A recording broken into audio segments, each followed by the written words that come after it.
দুপুরবেলায় বানিয়ে ফেললাম ঝরঝরে জর্দা সেমাই। একদম সিম্পল উপকরণে মাত্র 10 মিনিটে বানিয়ে ফেলেছি।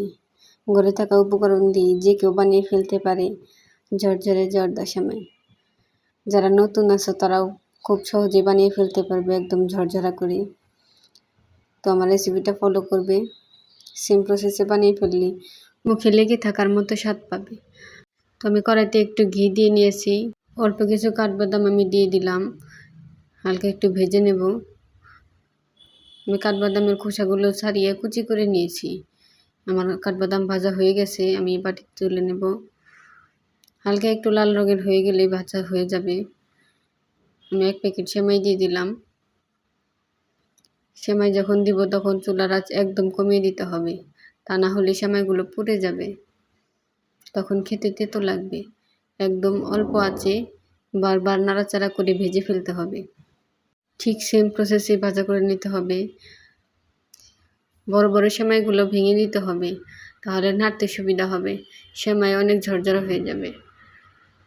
দেখো আমি কিভাবে নাড়ছি। এতে এইভাবে সেম প্রসেসে নাড়তে হবে।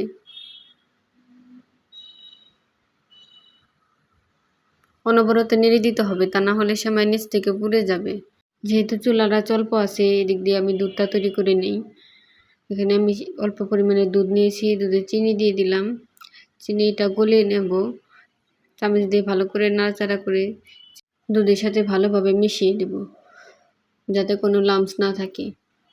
ভালোভাবে মিশিয়ে দিলে সেমাইয়ের সাথেও খুব সুন্দরভাবে মিশে যাবে। এই তো আমার সেমাই ভাজা হয়ে গেছে। এখন ভেজে রাখা বাদামগুলো দিয়ে দিব। বাদাম দিয়ে ভালোভাবে নেড়েচেড়ে মিশিয়ে নেব। এখন আমি এ পর্যায়ে অল্প অল্প করে দুধ ঢেলে দেব। দুধ একেবারে বেশি ঢালা যাবে না, তা না হলে কিন্তু সেমাই একদম গলে যাবে। আমি যেভাবে অল্প অল্প করে ঢেলে দিচ্ছি সেম প্রসেসেই ঢালতে হবে। আর এখন এই পর্যায়ে চুলার জাল একটু বাড়িয়ে দিতে হবে, যাতে দুধ দেওয়ার পরপরই দুধ শুকিয়ে যায়। দেখো এই যে আমি দুধ ঢালার পরপরই কড়াই থেকে দুধ শুকিয়ে গেছে। ঠিক সেম প্রসেসেই দুধ ঢেলে ঢেলে বারবার নাড়াচাড়া করে জর্দা সেমাই তৈরি করে নিতে হবে। নাড়াচাড়া না করলে নিচের গুলো গলে যাবে, উপরের গুলো হবে না। সরিয়ে সরিয়ে নেড়ে দিতে হবে। এরপর যে আমি আরেকটু দুধ ঢেলে দেব।